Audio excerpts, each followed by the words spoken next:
खाटू श्याम जी, जिन्हें दुनिया हारे का सहारा कहती है, उनका नाम लेते ही हर निराशा आशा में बदल जाती। चलिए आज हम जानेंगे बाबा खाटू श्याम जी असल में कौन थे, उनकी असली पहचान क्या थी और उनकी पूजा कब और क्यों शुरू हुई।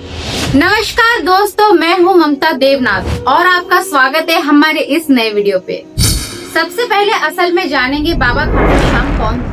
तो सबसे पहले बात करते हैं खाटू श्याम के उस गांव के बारे में। राजस्थान के छोटे से गांव में आज भी लाखों की संख्या में भीड़ लगी होती है। कहते हैं यहाँ पर बाबा खाटू श्याम को जो भी अपने मन से पुकारता है उसकी मनोकामना बहुत जल्द पूरी होती है। आज हम आपको बताते हैं वो सच्ची कहानी जिसको सुनकर आपके रोंगटे खड़े हो जाएंगे। बाबा खाटू श्याम आखिर कौन थे, उनकी पूजा कब और क्यों शुरू हुई।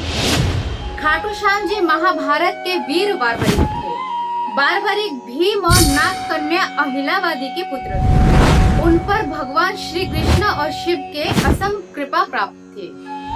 तीनों लोकों में ऐसा कोई योद्धा नहीं था जो उनके मुकाबला का सामना कर सके। उनके पास थी तीनों बाणों की अद्भुत शक्ति और इसी वजह से उनका नाम पड़ा तीन बाणधारी। इसके बाद हम जानेंगे महाभारत का युद्ध और बारबरिक वचन। महाभारत का युद्ध शुरू होने वाला था।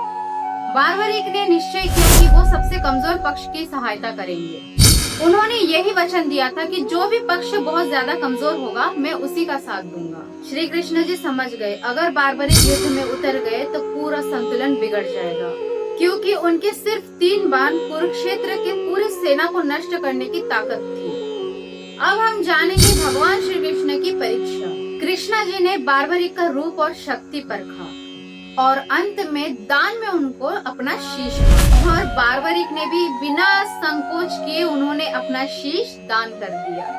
तभी श्री कृष्ण ने उनको आशीर्वाद दिया और कलयुग में तुम मेरे ही श्याम नाम से पूजे जाओगे। तुम्हारे भक्त जो भी तुम्हें सच्चे मन से पुकारेगा उसकी मनोकामना बहुत जल्द पूरी होगी। और कहा तुम्हारा यह शेष कुरुक्षेत्र से युद्ध समाप्त होने तक पूरा युद्ध देखें। अब हम बात करेंगे खाटू श्याम जी का मंदिर। युद्ध समाप्ति के बाद खाटू एक छोटे से गांव में बारबरिक का शेष समा गया। उसके बाद वहां से एक दिव्य आवाज आई और उसी के बाद वहीं पर उनका एक मंदिर बनाया गया। वहां पर विशाल मेला लगता है। आज वो जगह खाटू धाम के नाम से जाना जाता है।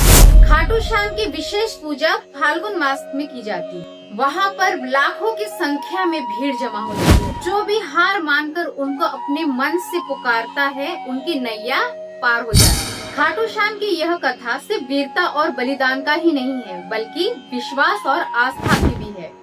सिर्फ एक बार आप बाबा श्याम के दर्शन करने जरूर जाए। शायद यही वजह है जो कि लाखों की संख्या वहाँ पर खींचे चले जाते हैं। तो आज का वीडियो कैसा लगा दोस्तों, ये कमेंट सेक्शन में मुझे जरूर बताइएगा और बाबा खाटू श्याम में कौन कौन गए हैं ये भी मुझे जरूर बोलिएगा। तो चलिए मिलते हैं हम अपने अगले वीडियो पे, तब तक के लिए नमस्कार।